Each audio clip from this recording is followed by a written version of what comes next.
that was the first time that I experienced burnout. Got it. On top of balancing classes, right? Yeah, so like yeah. doing all the extracurriculars, working, class. And so I was like, dang, this is a lot. Yeah. And I need to be able to find some way to balance love of doing all the extracurriculars and things that I love. Yeah. But also get into a bag.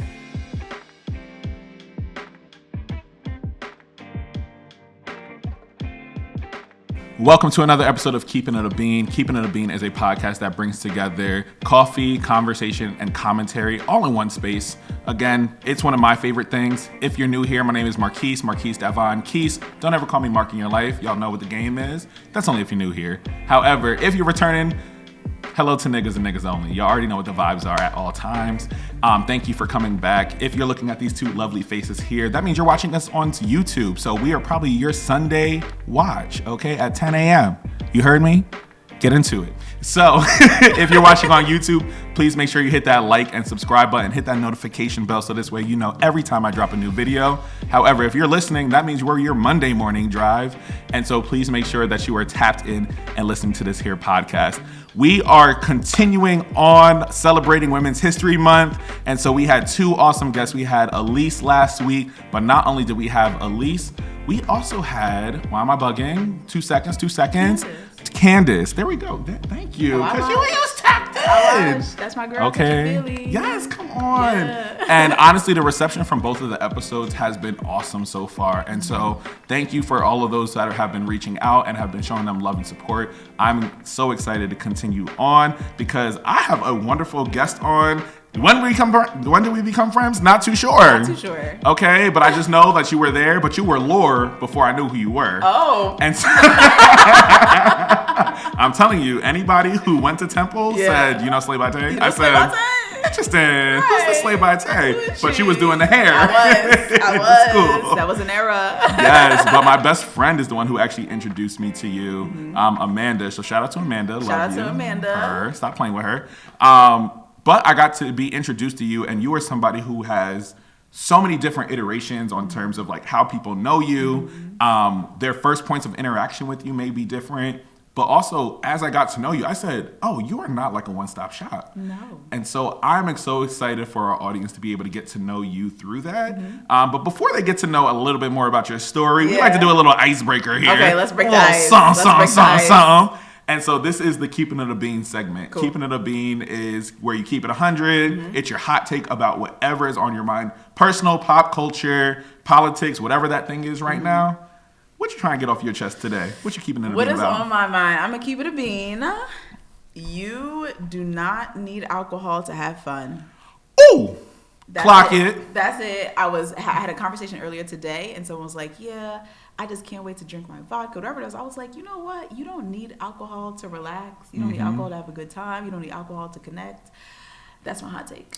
I'm keeping it a bean. Ooh, we starting off a little spicy. A lot of people are going to be upset with that one. They're going to be like, so you think you're better than me? So you think you're better than me?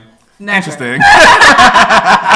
But I know how to have fun without alcohol. All right now. No, but I actually love that hot take because I had realized people also want something in their hand most times. They do. And their immediate thing is alcohol. And I'm like, oh, you actually, like, I'm a good time without alcohol. Yeah. You know? Some people aren't. And I realized Some people aren't. Yeah. And they really need to dive deeper into themselves of why they aren't. Right. Because there was a point in time where we didn't drink and we had fun. Quite literally. Right. What was they doing? Not having fun? Right, what was they not having fun? But we use it as a crutch, right? Right. Liquid courage, you All get the things. Say things what you want to flowing, say. I'm going to be honest. No, I'm liquor or no liquor. I'm gonna say how I feel. Yeah. So yeah, that's Oh, that's a good keeping it a bean. Yeah. That was nice. Thank you. She came in real quick. I said, oh, she ready. Yeah. She ready. I'm ready. So my hot take of this week. If I'm going to keep it a bean. Ooh. Go read for fun again. Go read for fun again. Pick up a book. I don't want no audiobook either. And I know that might be annoying some people, but I mean pick up a book. Okay? Read. I don't want to hear no Audible. No Audibles, no nothing. Know what you listen to on Audible. Like, what book do you have in your hand? What do you have in your hand? And if you want to listen to Audible while you read along, I'll accept that. Mm-hmm. Inclusiveness. Okay, because we're all different types of learners and listeners. But pick that book up, smell that book, and read fiction. I think that's going to be an important thing. Like, I've been really enjoying like getting back into reading a lot more, but particularly fiction. Like, that's the one thing that I'm always just like, you get to experience an entire new world. You get to watch somebody build out an entire world. So what do you like? There's a depth of imagination happening with this next generation, and I'm so like nervous about that. So go read a book. Encourage your people to read a book, because am I going to be one of those toxic black excellence parents? Yes, my child will be reading. Absolutely. My child will not have a phone until they're 13. Absolutely. It's like, gonna have a very similar life to what I had, okay? Okay, thank you. I said y'all gonna do something. Right. All right? And not scrolling on TikTok. And that's what I don't need y'all doing, because that doom scrolling, or brain rot, as some people call it. Yeah. Interesting. Who said that? Who said that? Who said that? Why would you say that? Right, who's talking about a brain rot? Right, interesting. Yeah, we ruffling some feathers. Okay, real quick. We back. And so I'm super excited to get into this episode. But before we get into this episode, I want to give a quick shout out to Better Brothers LA and the Passing the Torch Awards Committee and the Truth Awards. I had an awesome time out in LA, and I'm so excited for more people, especially us on the East Coast, to make sure we're getting out to LA a lot more often, because the community that's built out there, especially like the amount of Black queer creatives, entrepreneurs, and agents of change that were just out there this weekend was so inspiring and super affirming of the work that we're doing on this side. I think LA just got to kind of low key got to catch up to us. I know they're 3 hours behind. They literally have to catch up to us. And so, shout out to the advisory committee and everybody that did the planning. Shout out to Marquelle and Tyler for your leadership. Like, that was such an awesome moment this weekend. That was super affirming. This is sweet. I love that. This is what I love about like keeping this open so you get to see. You see everybody who's here. Hey, I'll call you. Period. So y'all, like I said, the world is literally expanded. Yeah. I met her at an orchestra. I went to the Barnes last week. It was like this Black orchestra. It was orchestrated by this Black woman, and it was amazing. I love that. That was my first time at the Barnes. So it was like orchestra. Then they had oh my gosh. Oh my goodness. I'm blanking. There's an exhibition that's going on right now. It's a new one. Because I was there for the Sicily. Oh my gosh. Whatever. I will make sure we'll put it in the description box. So that was, and then it's like, you got the art, and it was so nice. And I'm like, this is great. So obviously I took some content. I'm like, this would be a cute solo date. I'm on like my solo date series right now. Oh, we can get into that. I love a solo date. I take myself out to the movies at least once a month. Oh, absolutely. I think dating yourself is very important, right? Because then you learn so much more about yourself, and that makes you an even better partner. Yeah. And people don't really take the time to say, what do you want out of a partner? What do you want out of a boyfriend, girlfriend, whatever, Yeah. And a lot of people don't know, and it's the reason why you don't know is because you don't know who you are. Right. And that's excuse me, but that's so true though, because I think oftentimes people, when you ask them like, what do you like? What do you like to do? What do you like to do for fun? So oftentimes I realize like people, especially if you ask like, what do you do or what do you like to do? Oftentimes people immediately default to like work or the thing that's most accessible to them. But oftentimes I'm just like, you don't even like, do you have a hobby? Yeah, like what do you like to do in your free time? Right. What is relaxing to you? What is something you can do that does not have to be like day in a life or like aesthetic or anything like that? Like, what is your thing? Yeah. But I also find it fascinating that like that's the thing that people just don't know enough about is themselves. Yeah. And so asking people like, how are you feeling this moment? They might not know. What do you like to do? I'll just be hanging out. I'll be out. Right? I'll be with my people. Like, what is it? Yeah, I'll be vibing. Like, what are we talking about? We getting older. Like, and I think we gotta have something. Gotta have a little substance. That's what I'm saying. Because I'm just like, there's more to you. Yeah. And so I love that. But I love that because even as you say that, you have so many different versions. Not even different versions, but you are a full human, right? Thank you. I was saying, like, before we started recording, like, to me, you're a Renaissance woman because you have not only been able to invite us into many different parts of your world, and like I got to know you through hair first and foremost, and she had my braids looking right. Okay, I was looking good. Stop playing with it. Yes, slayed by Tay. Come on now. But also in reality, I think the other piece to it is also recognizing that you pivot into other spaces based on where you're at in your life. And I thought that was one of the dopest things to witness, especially like just even admiring from afar. Yeah. But anybody who's talked about you that I've interacted with have just been like, no, Tay's one of them girls. Like she's always gonna have it right. She's always gonna be moving. And I'm not saying like you're picture perfect, right? And like you don't have your own like effing, we all got pain. Yeah. And like for you, I think you exhibit what it means to give other Black women permission to just go for it. Thank you. And I think that is so dope. So I just wanted to give you your flowers to start off. Much. I appreciate that. Yeah. So I was saying when you told me about this idea of being a Renaissance woman, someone had said that to me literally this weekend. Yeah. And I was just like, oh, thank you. Like didn't really like dive into like, I don't know what that's giving. Like, oh, you know what? That sounds like something good. You said Beyonce's album. Yeah. You said Renaissance. Oh yes.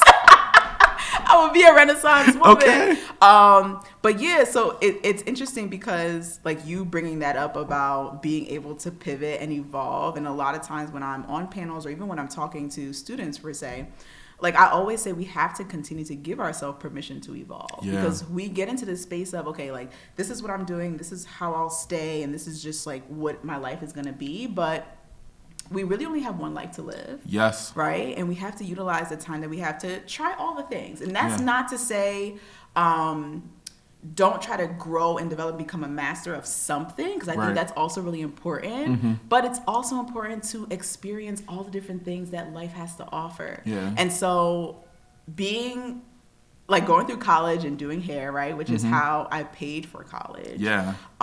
Which is crazy to and then coming out and, you know, being in the health and wealth space, talking about financial literacy, talking about health, and then being in a content space now, working with the Philly Download. Right. Like, there's so many, and I work in Villanova now. So like working in, like having a 9-to-5, but also being able to do things before and after and on the weekends, and just like life can be so fun and so fulfilling when you give yourself the opportunity to experience all of the things. Yeah. And I love that because you are able to just hop into things, and it's not like you just like dip your toe, girl. You do a full dive. Like, oh, let me see everything that this has to offer. Yeah. Right? And I think that's really important. Like when you have the opportunity to be in a space, like take full advantage of it, right? See all the people that are doing those things. Like what are the other opportunities and what will that bring you? Right. And I think that's awesome. But that's not easy for everybody to do. Right? And so I'm like curious, and take us back a little bit, but like,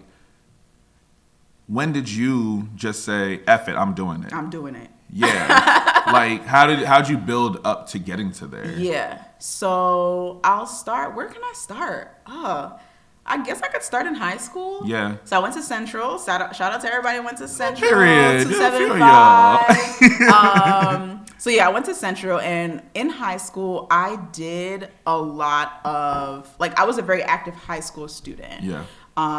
So I played varsity softball when I was a freshman. I did cheerleading. I stepped for a bit. I was at ASU, the Caribbeans in Action. Oh, you did everything. I was all over. I was like, so this ain't, you're not new to this. I'm not new to this. I'm not new to this at all.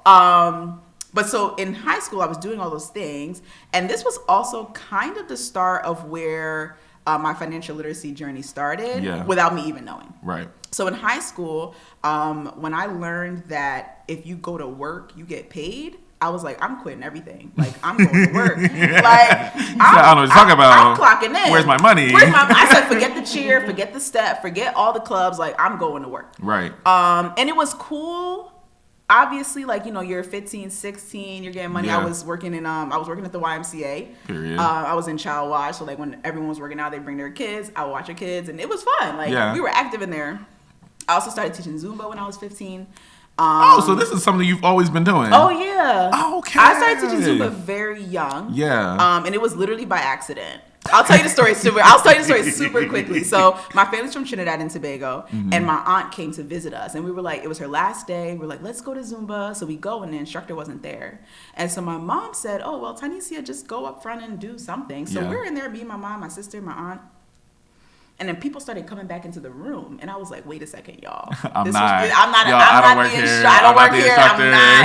So, anyways, the next day, the director calls me because I was working in child watch, right? So the director calls, like, "Hey, I heard you were, you know, I thought I was in trouble, right?" She's like, "Oh, do you want to teach Zumba?" And I was like, Okay, cool. Right, like, I mean, if you think I can. Right, if you think I can, I will. Shoot. I was terrible. I was really bad at it. I was really bad at it. And I remember one day I was getting ready to stop doing it, and I talked to my fellow Zumba instructor. I was like, how do you get people to come to your class? And he was like, you have to do things that are fun, like dance to music that is fun for you. Yeah. And so that's what I started doing, and now I have probably the most attended class at the Y. Come on now. And get to do like events all over, and like Zumba's just fun. But that's like my little story. But anyways, so I stopped doing everything in high school. I started working.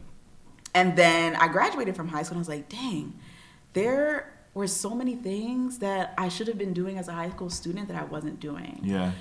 Granted, I don't regret working because there was a lot of connections that I made when I started working, but there were just things like that you do as a high school student that I didn't do. Yeah. So when I got to Temple, shout out to you. Come on. I was like, I'm not going to let work or money per se get in the way of the things that I love. Oh. And so got to Temple, was on band, which was our hip hop team. Yep. I did step, Ladies of Elegance. I did major at dance, the TU outlets. Come on, always moving. Always moving. Yeah. I won Homecoming Queen. I won Miss Caribbean Soca Queen. And then after that, well, in the midst of all that, I was still doing hair. Yeah. Right? I was still teaching Zumba. Yes. And I was doing like all the things, right? So now I got to the place where, okay, in high school, I stopped everything to work.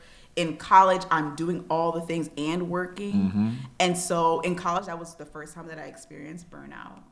Got it. On top of balancing classes, right? Yeah, so yeah, like yeah. doing all the extracurriculars, working, class. And so I was like, dang, this is a lot. Yeah. And I need to be able to find some way to balance love of doing all the extracurriculars and things that I love. Yeah. But also get into a bag, right? Because that's also very important. And I love what you said there too.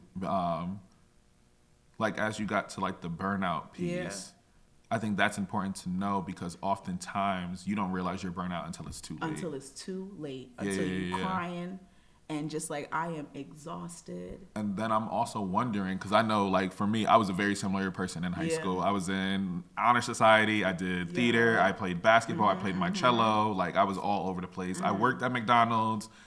5 AP classes, period. Oh, yes. Yeah. Busy. Right. And I was in a dance crew. I did everything. Come on Quite now. literally was everywhere. You know, high five to doing it all. And then, come on.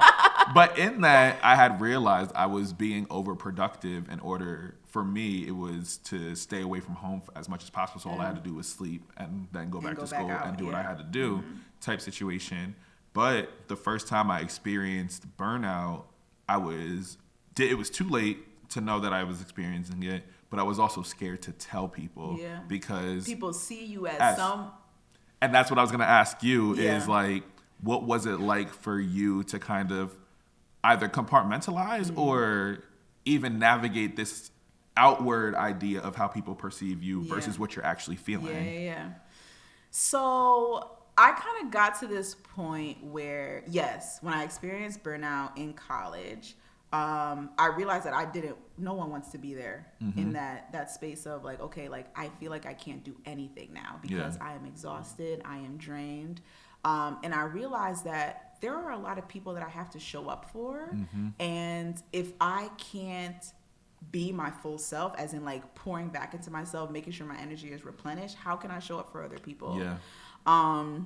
So from there, I was able to take moments and really take inventory of my own energy. And that was something I started doing in college. So now past college, and recognizing when I am in those moments, okay, Tynecia, you can say no. You don't have to be at everything. You remember your first time saying no? My first time saying no? Oh my gosh. Do I remember my first time saying no? Or do you remember one that stands out to you? Okay, so I was on a board. There's one time I was on a board. I won't say the specific board, but they was working me. Yeah. And mind you, this wasn't a paid board. This was like volunteer. Yeah. This was like, yes, I love this organization. I would just be a part of it. And so it got to the point where I was just doing a lot. And not only was I doing a lot for the organization, they were giving me a lot of pushback. And I was like, hey, I'm here because I just love this org. Right. And so I think that was probably the first time that I was like, okay, I have to quit this for my own sanity and for you all to grow. So if you want to take things in a certain direction, you feel like I am holding you back from that, let's part ways. Right. And so I think that was the first time that, like, that's what I can really remember of something where, you know, I was really dedicated to something, but it just wasn't working out. Yeah. And again, taking inventory of my own energy and my own mental space. Right.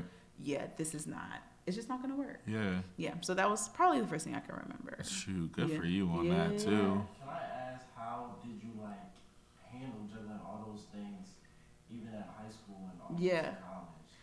How did I juggle it all? Yo, let's get into it. A planner.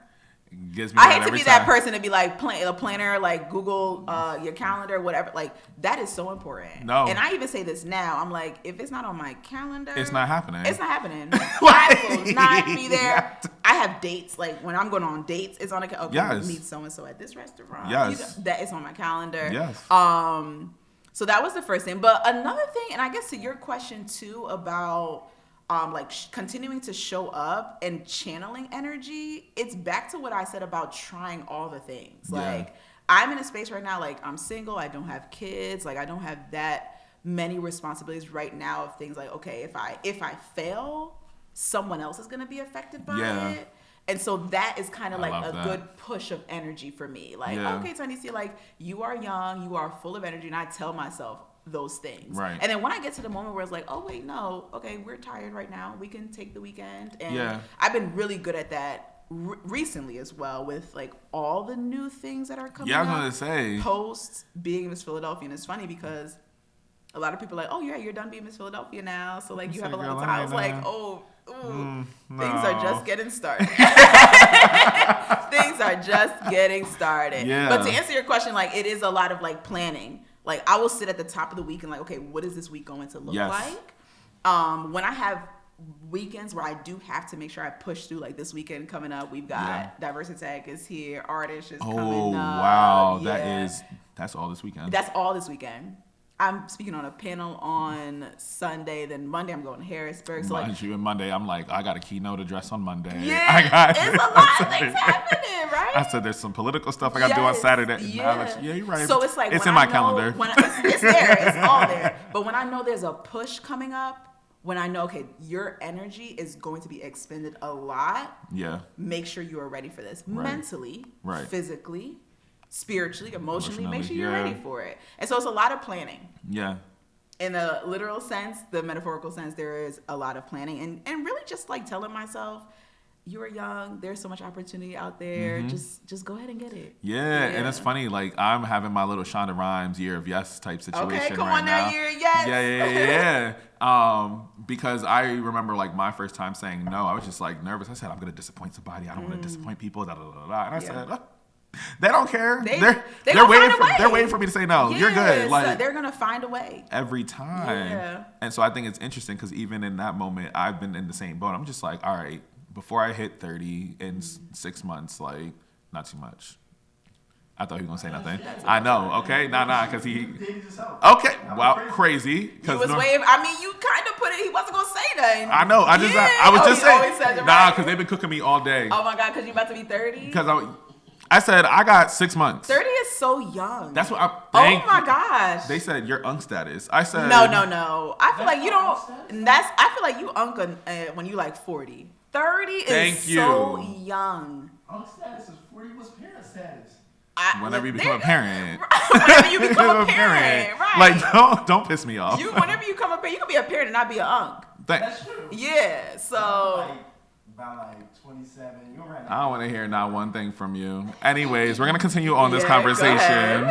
I've been saying I'm having my year of yes because I decided I'm gonna just like take chances in ways in which that I lost when I was between like 26 to 28 of just being like, I don't have the opportunity to take these chances right now. Like I don't feel financially stable enough. I don't know if this is worth the risk. Yeah. But also losing a little bit of confidence in self too. And so like this past year, especially like once I moved into my own space, I said 29 is going to be the year that I try everything out. Yeah. I said I got my first few brand deals and political partnerships. I was like, this is dope. Look, I told him, I said I made $10,000 off of being a creator in 3 months. Like, Yes. And that's on getting paid. Okay? And that's on getting paid. That's on getting paid. Now some of them could have paid me a little bit more on time.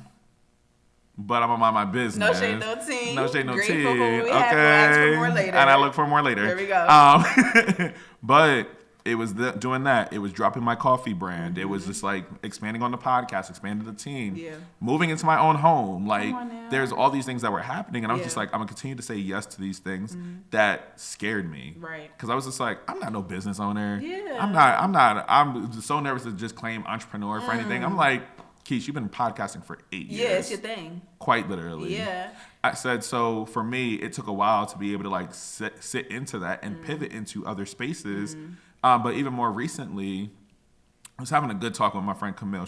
You'll see her next. But Camille, and I was just like, yeah, like I feel like people continue to see me at different areas. So some people know me for my events. Some people only know me for podcasting. Some people know me as the dancer. Some people know me as the activist and the educator. Right. But I was like, I need to put these worlds together because I'm realizing like in harmony. And I was like, all these are natural extensions of self. So what am I like? There shouldn't be a confusion there. So I'm like, no, if I'm doing Keepin' It Bean, it's only Keepin' It Bean stuff. If I'm only doing Leroy's, it's only Leroy's things. But in reality, this is all Marquise. Yeah. I said people are bought into me, and that when Camille was just like, like it doesn't matter. She goes, I know you provide good product. I know your platform is one that I trust. Yeah. I know that any event that I've been to so far, I have not been disappointed in. So Marquise, we are going to you, and then we all just get blessed with, here's a little coffee here, here's a little podcast here, here's an event here, types of. So I had to completely reorient my brain, and by doing that reorientation, I was like, I move a lot more confidently now. Yeah, and I like when you were saying like, a lot of times we don't make a move because we're afraid. But sometimes, and someone's literally said this earlier today, like sometimes you have to do things afraid. Yeah. Like you have to go ahead and take that leap of faith.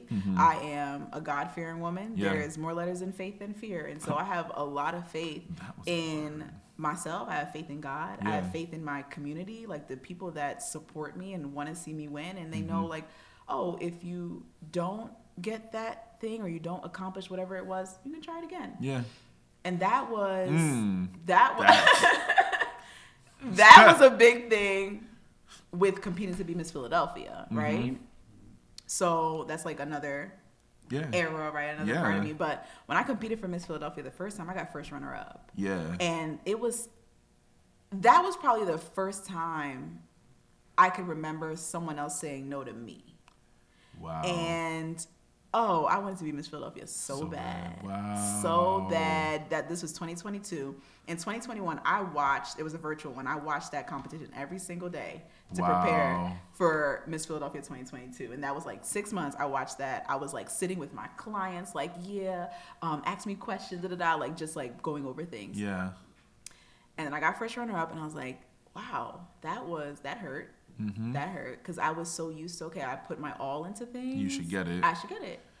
So that was a big learning moment for me. Yeah, that happened to me back in high school. Yeah. I thought I was going to be first cello, and that did not happen. It happened. They gave him to the Prodigy. And part of it was like I became discouraged because I'm just like, he's had lessons all his life.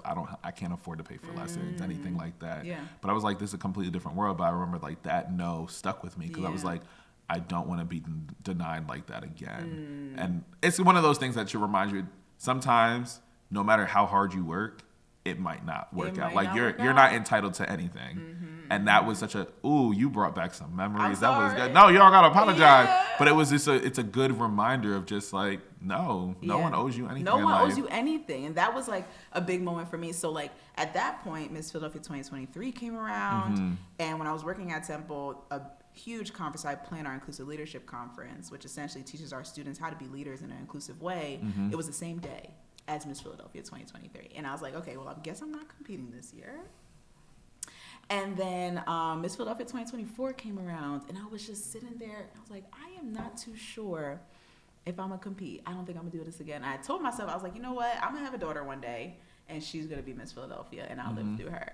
And then something just told me, like, Tynecia, just try it one more time. Yeah. Try it one more time. And I had a dream about that Miss Philadelphia competition, like, every night leading up to it. Yeah. And I heard it so clearly. It was like, Miss Philadelphia 2024 is Tynecia Wilson. And I'd like heard it every single night. And I was like, yo, no way. Yeah. No way. So I was like, you know what? I'm going to do it. Yeah. And I'm going to do it afraid. Come on. And again, back to having like a community of people that support you. My mom was like, if you're not going to be Miss Philadelphia, who should be? And I was like, you know what? If not me, then who? If not me, then who? And not to say it in a way like, period, like I'm Miss Philadelphia, but like I've learned here, lived here, loved here, grew here, worked here, like all the things about Philly. And it's like, Philly poured a lot into me. So who am I to not try again to pour more into Philadelphia? And so I competed and then I won. And I was like, oh my God, wait, I did it. You did. I did it afraid, right? I did it with full of fear. Yeah. Because it was something that I wanted in 2022 and it just didn't happen for me at that time. And this was another moment of when things are meant for you, they will be for you at the time that it's supposed to happen. Yes. Yeah. Oh, wow. Because so often, and I like had this moment, I was like emotional this past weekend, especially like being around so many of these people that I call my peers, people that I look up to. Yeah. But watching people come up to me and be like, hey, good morning, niggas, niggas only. I said, oh. They know the tagline. I said, not you know the tagline. They know the tagline. But I had this moment of like, I know 2 years ago, I was just like, but why not me yet? But why not me yet? But why not me yet? And multiple people were just like, we see you. Yeah. We absolutely see you. But it felt like this past weekend was a confirmation for me. And it was like, no, you are here, Marquise. Yeah. Like, you are absolutely here. And so before, I'm just like, everybody else, it feels like they're surpassing me. It feels like everybody else is getting these opportunities. What is taking so long? I said, I've been podcasting for 8 years. Like, when do I get my overnight success after 8 years? And so even in that, I had to take a moment and just be like, oh, I'm running my own race. Yeah. I actually am not trying to be in other people's. We're running our own race. Yeah. Right? We're all running our own race. And we get into that point, like, and we hear it all the time, like, comparison is the thief of joy. But I realized that when you look at other people, like, you can compare, but just allow it to motivate you. Yes. Because if you're saying like, oh, well, you get this and why don't I? Like, what are you saying about them? Like, are they not also deserving of what they're getting? Right. So I think it's important to have people around you that are elevating. Yeah. Because that gives you the motivation. Like, oh, I see what you're doing and I'm right behind you. Yep. Like, I am right behind you. And that's really what it was. So it was such a good, important learning lesson for me too. Because I'm just like, yeah, no, Keith, like, you are, and sometimes I forget that, and I was always like, I always forgot to give myself my accolades. I'm like, Marquise, you're the first, quite literally, I said you're the first in your family to graduate from high school. You're the first in your family to graduate from a 4-year college. Absolutely. And like getting into this space, I was like, oh, there are so many wins that I had. I was like, my podcast has won 2 different awards. My podcast is cited in an academic journal. Like, there, not many podcasts can say that. They cited. Okay, You're right. But in that, academia. But in reality, it was like one of those moments for me to just be like, there is such a unique journey, and not to forget or take for granted the wins that I've had, that I have had, that other people are looking at me and so many people are just like, you're just doing so much, you're doing so much, you're doing really well, blah, blah, blah. And I'm sitting there, I'm just like, no, there could be more. Right. But I realized in my pursuit of wanting more, I was not smelling the flowers that were right in front of me, and I needed to like grow in order to do that. And so that has been like a big thing for me too. And so, yeah, this weekend was the confirmation. So hearing you say that, I was just like, that triggered such a like a positive thought in my mind too, but also such a lesson that sometimes feels like it takes a long, like hearing it of just being like, oh no, like here's a good lesson to have, blah, blah, blah. But like to experience it and have that moment of recognition feels very different. Yeah, you got it. You have to take inventory of the things that are going on in your life, like the things that are right in front of you. Right. And a lot of times, like, yes, we are pushing for these goals, and there are little things in front of us that show us that it's manifesting. But we're so focused on this big thing, and it's like, wait a second. Did you see that win that you had? Yeah. Like, clap for yourself. Yes, I give myself weekly wins now in my planner. Okay.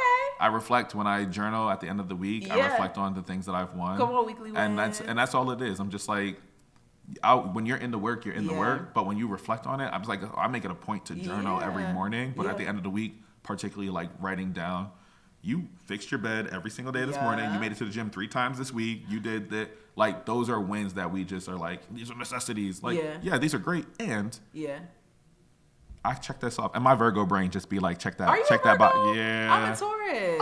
Earth sign energy right here.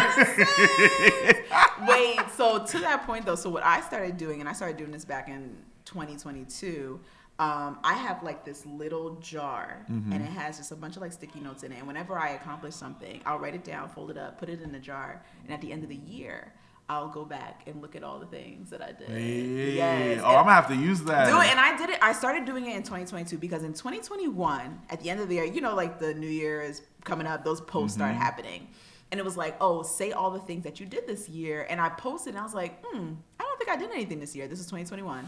And all my friends were in my DMs like, girl, you did this. And I was like, you know what? Y'all right. But again, to being our biggest critics, to not seeing the things that we've done, it's like invisible to us. But to everyone else, they're like, wait, you are an amazing person. Yeah. So after that, I was like, wait, I'm going to start writing everything down. And I get to go back in time and like look at everything I did that year, and I'm like, this, you know what, this was a good year. Yes, it was. Come on.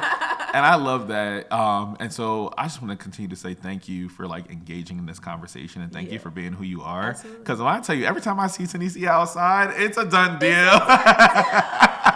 I'm going out of my way.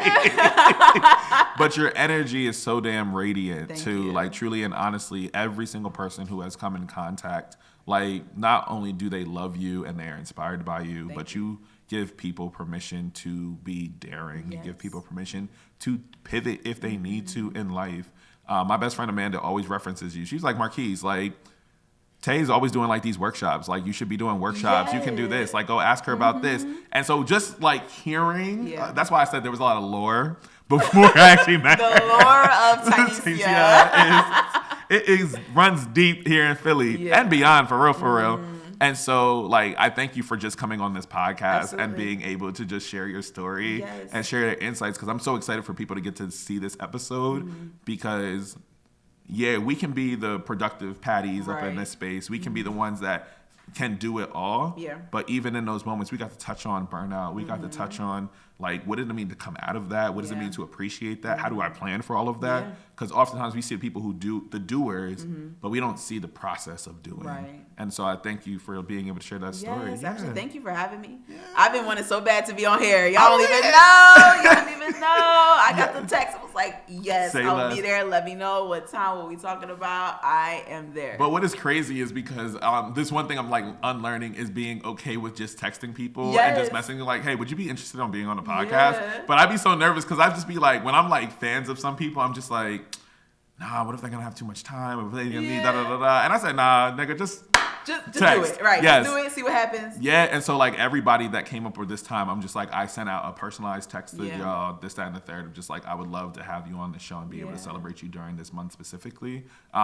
But just know, high key, this is not going to be the first nor last time you're on the podcast. You were a friend of the pod. Thank you. So feel free to always, like, if there's a random pop culture thing, if there's anything where I'm just like, let's get a nice little round table going and just do it. Yes. So, and you got to help me start my podcast. Oh, you gotta give me some. Come on, because some help. Tynecia talks. Let's get into it. So it's gonna be called the Healthy Wealthy Friend. We didn't talk about that, but I make content on how our healthy habits save us money. Yes. Last year I lost 35 pounds, saved an extra $10,000, paid my car off early, and so like all from just like healthy habits. Because high key, you got me to start doing like a much more better budget with my food. Come on, and yes.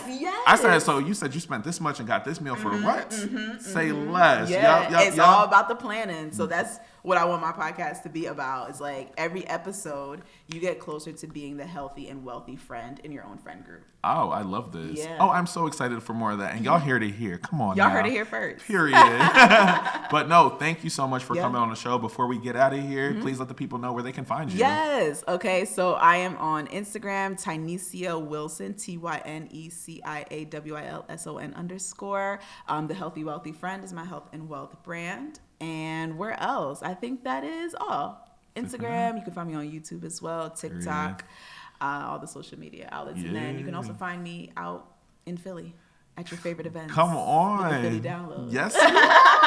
And shout out to the Philly Down Shout Low, out to the Philly Down Low. Like, they've been pivotal. They've been very pivotal. Come on. Yeah. I'm so excited. They gave us like a shout out on the 15 creators. I said, oh. So that stemmed from a... Oh, well, no. You know what? We're going to... Actually, we can circle back and actually have that conversation. Okay, cool. Because... There's a lot happening. Yes. Yeah. So, thank you all so much. Oh, yeah. I cannot wait.